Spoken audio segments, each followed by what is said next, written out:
Excellent. I've never read the books. Expect an in-depth review of this one.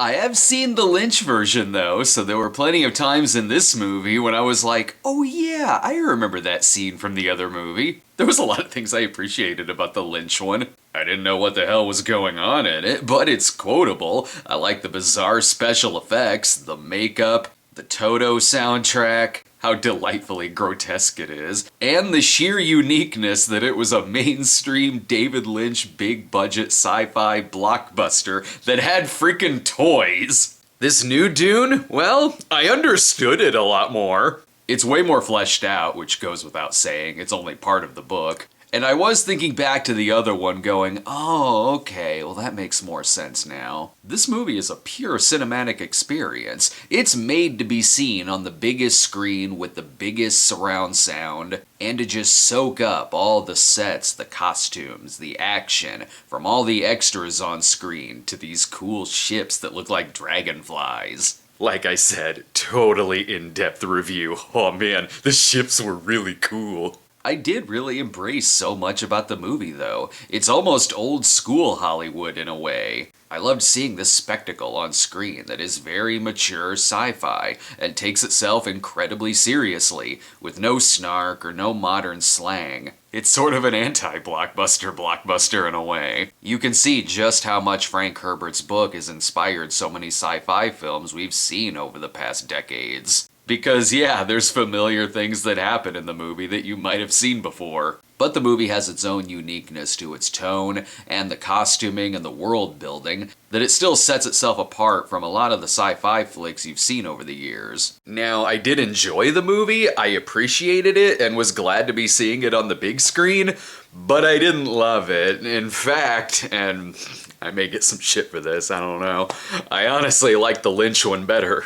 If the movie suffers from anything, it's in the character department. There are some good characters in it. Josh Brolin is cool, and Jason Momoa steals all of the scenes he's in and is completely believable in the badass department. I loved seeing him on screen, and he brought a breath of fresh air whenever he came in. Others, though, leave very little impression other than they look cinematic. The villains in it are just kind of villains. I couldn't tell you much about them other than they are the villains and they're saying villainy things. Even some of the heroes are just kinda there. Timothée Chalamet is bland as hell in the movie. Way more often than not, he speaks in just sort of the same kind of monotone line delivery, regardless of whatever emotion or whatever type of drama is going on in the scene. A lot of people are like that in the movie. A majority of the cast all speak the same, and it makes their deliveries interchangeable with each other. Maybe what I'm saying is wildly accurate to the book, maybe this is just how the character is written, but I need something to suck me into the story. I'm not saying the characters should be jokey or goofy, but just some kind of screen presence to pull me in.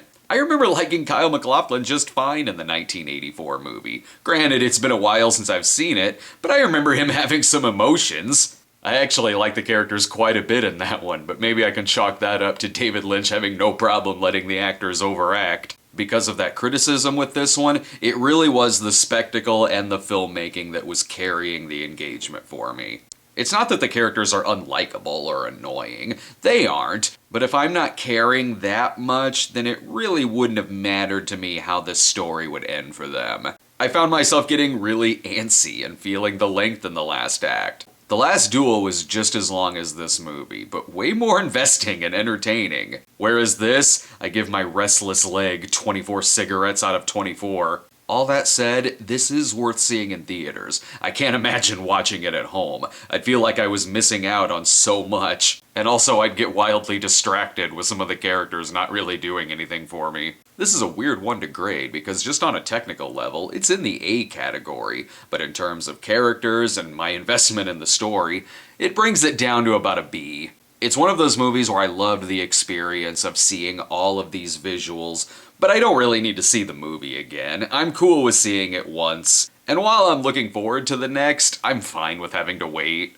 I'm fine with just going back to the other one. It's got Sting, the Guild Navigator, and the Pugs, and it's more fun and great to watch with friends. Did you read the book? If so, definitely let us know what you think. I'm curious to hear from people who are way more of an expert on this than me. Plus, subscribe to our channel today and click the notification bell, and we'll see you next time.